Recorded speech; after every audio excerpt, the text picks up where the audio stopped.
और नवरात्रे में भी देवी की आराधना का एक स्मरण का सुख है महाराज। ज्योत का विधान है, नवरात्रे में देवी की ज्योत लगती है, अखंड ज्योति लगती है, जवारे बुआए जाते हैं, कलश लगता है। ज्योत का भी विधान है।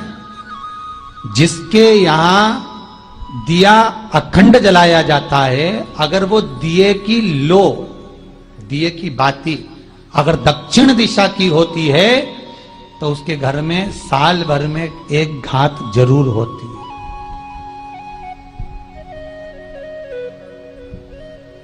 जो दिया अखंड जलता है उसकी बाती का मुख दक्षिण का नहीं होना चाहिए। अगर आपने देवी भागवत का स्मरण करा हो, देवी भागवत को अगर सुना हो, तो देवी भागवत में स्पष्ट किया गया कि पूर्व की ओर मुख करा हुआ दिया, अर्थात पूर्व की ओर ज्योत जो जलाई जाती है वो संपदा की वृद्धि करती है। पश्चिम की ओर मुख कर कर जो ज्योत लगाई जाती है महाराज, वो वैभव को देती है।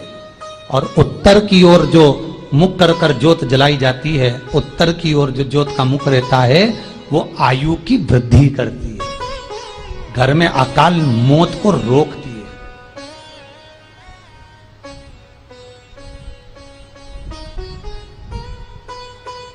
नवरात्रे का जो भाव तत्व है उसको भी अच्छे से समझ लेना। दक्षिण की ओर ज्योत ना लगाएं। अगर आपको लगाना है पूरब की लगाएं, पश्चिम की लगाएं या उत्तर की लगाएं। और जितने दिन महारानी जगदम्बा जगतधात्री दुर्गा भवानी, अब की बार माता जी घोड़े पर आई है। हर बार देवी बदल बदल के आती है, इस बार जो नवरात्रे आए वो घोड़े के आए।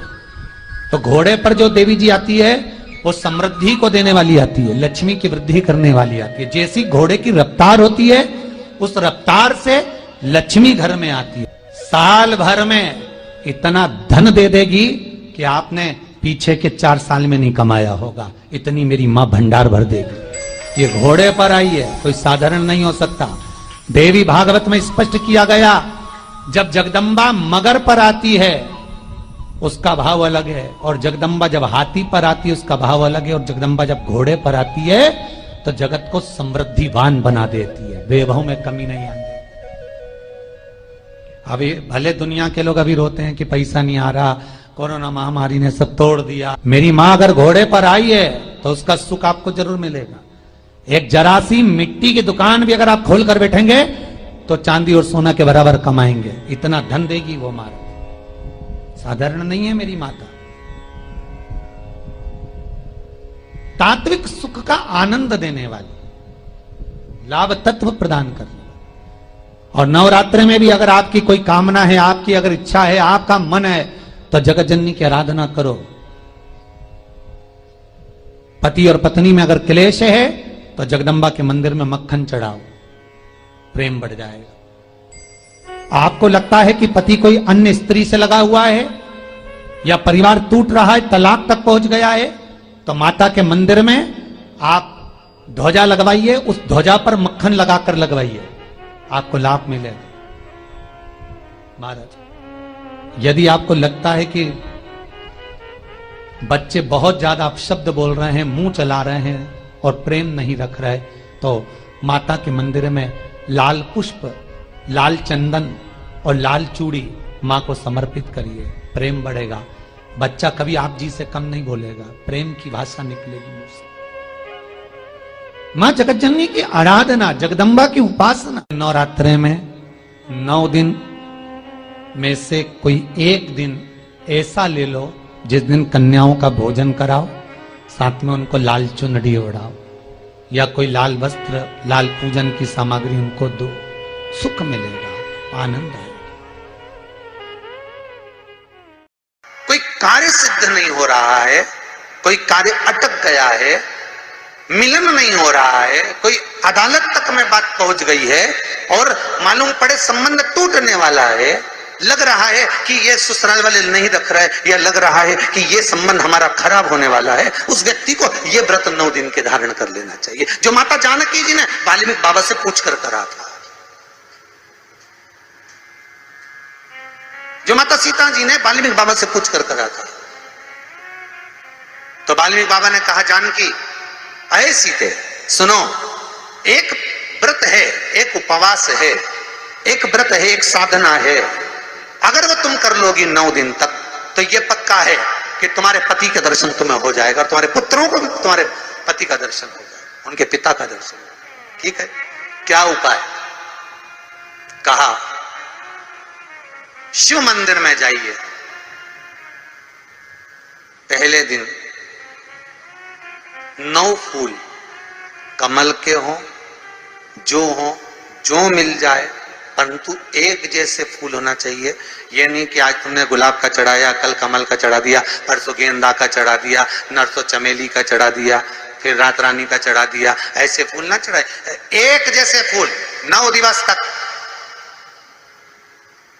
सीते, हे जानकी, हे पुत्री, शिव मंदिर में जाकर अपने पति का स्मरण कर कर, कार्य का स्मरण कर कर 9 फूल प्रथम दिन घी का दिया लगाकर आप भगवान शंकर को कामना कर कर समर्पित करती हो।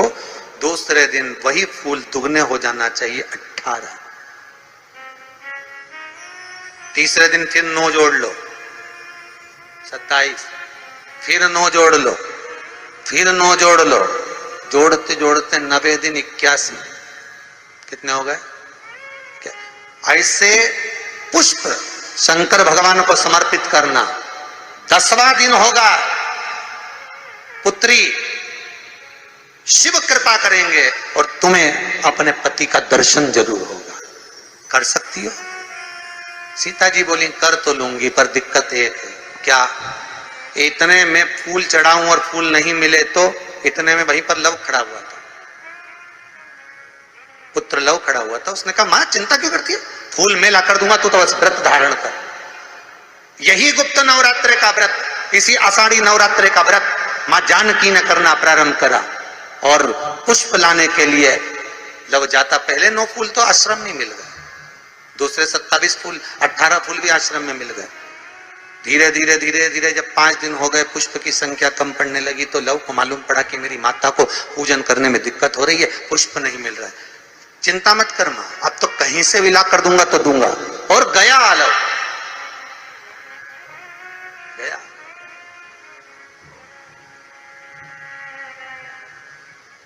अयोध्या में पहुंच गए, जहां एक सुंदर सा सरोवर था। सरोवर के दरवाजे पर द्वारपाल खड़े हुए थे, अंदर नहीं जाने दिया। मुझे जाने दो, मुझे पुष्प चाहिए, मेरी माता पूजन कर रही। द्वारपालों ने पकड़ना चाहा, मना करा, नहीं माना। लव इनको पटक कर अंदर प्रवेश कर गया, फूल लेकर आया, माता को दिए। धीरे धीरे पुष्प आते रहे, चलता रहा। खबर पहुंच गई श्री राम जी महाराज के पास में कि कोई वाल्मीकि बाबा का शिष्य आता है और सरोवर के सारे कमल के फूल तोड़कर ले जाता है। बड़ा उद्दंड है, सैनिकों को मार देता है। सैनिक वो पड़े दूरों। राम जी को सूचना मिली, आज 9वां दिन था, माता जानकी इंतजार कर रही है पुष्प आए। इतने में चारों तरफ सेना को लगा दिया गया कि आज सरोवर का एक पुष्प नहीं जाना चाहिए, और लव का युद्ध प्रारंभ हो गया उस अयोध्या के सरोवर पर। अंत में सबको पटक कर लव 81 फूल लेकर पहुंचे और मां से कहा, मां आज आखिरी का दिन है, शिव को रिझा ले। और माता ने शंकर भगवान को फूल चढ़ाया।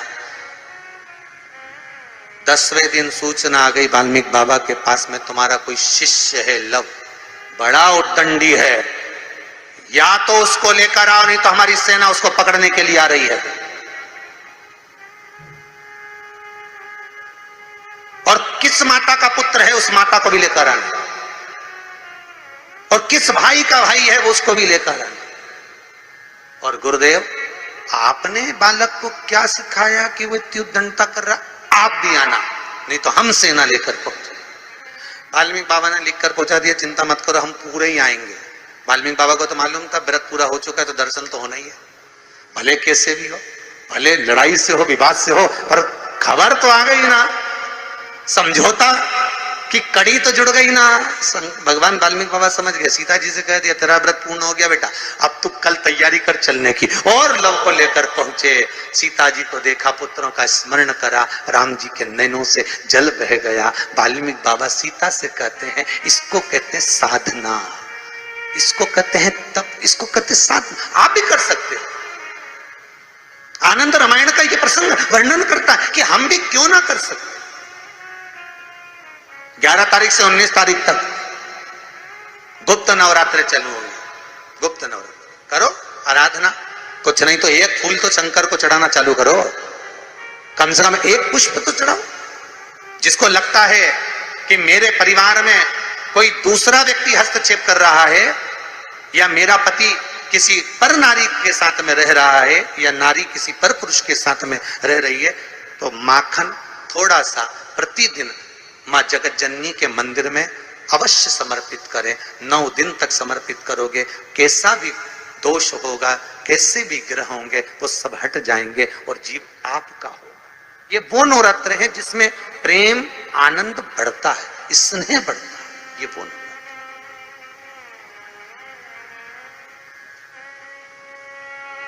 ये कोई साधारण नवरात्र नहीं है। भाई भाई में अगर द्वेष हो रहा है, विवाद चल रहा है, अदालत में बात चल रही है, कोई समझौता नहीं हो रहा, एक दूसरे से बातचीत बंद है, करो नवरात्र। यही गुप्त नवरात्र धारण करो। 9 दिन कुछ भी आप बाबा को पुष्प समर्पित करो। फूल लगता क्या है, कोई यहाँ लिखा तो आनंद रामायण में ये थोड़ी नहीं लिखा कि एक एक सोने की अंगूठी समर्पित करो। उन्होंने तो लिखा पुष्प, केवल पुष्प।